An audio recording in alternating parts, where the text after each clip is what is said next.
যখন তুমি নিজের রক্তের মানুষের দ্বারা কষ্ট পাবে, তখন তুমি একবার নবী ইউসুফ আলাইহিস সালামের কথা মনে করো। তিনি কিভাবে নিজের ভাইয়ের দ্বারা প্রতারিত হয়েছিল। যখন তোমার বাবা মা না বুঝেই তোমার বিরুদ্ধাচরণ করে, তখন নবী ইব্রাহিম আলাইহিস সালামের কথা মনে করো। তার বাবা তাকে আগুনে নিক্ষেপ করায় ভূমিকা রেখেছিল। যখন তুমি সমস্যা থেকে পরিত্রাণের জন্য কোনো পথ পাবে না, তখন ইউনুস আলাইহিস সালামের কথা ভেবো। তিনি কতটা সময় তিমি মাছের পেটে আটকা পড়েছিল।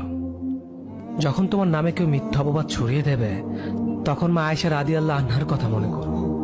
তার নামে পুরো শহর জুড়ে কুৎসা রচনা করা হয়েছিল। যখন তুমি অসুস্থ ব্যথার যন্ত্রণায় কাতরাতে থাকো, তখন নবী আইয়ুব আলাইহিস সালামের কথা ভেবো।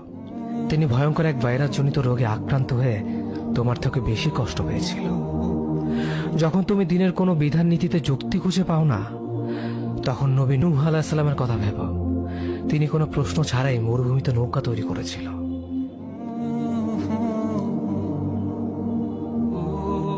যখন তুমি আত্মীয়স্বজন, পরিবার, বন্ধু বান্ধবের কাছে হাসির পাত্রে পরিণত হও, তখন তুমি শেষ নবী হযরত মুহাম্মদ সাল্লাল্লাহু আলাইহি ওয়াসাল্লামের কথা ভেবো।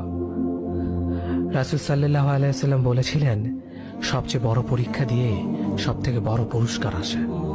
যখন আল্লাহ কাউকে ভালোবাসেন, তখন তাকে পরীক্ষা করেন, এবং যে এই পরীক্ষাগুলো মেনে নেয়, সে আল্লাহর সন্তুষ্টি অর্জন করে।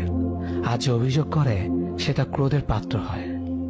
হে আল্লাহ, তোমার কথা মনে করার, তোমার প্রতি কৃতজ্ঞ হওয়ার এবং তোমার ইবাদত করার তৌফিক আমাদের দান করো।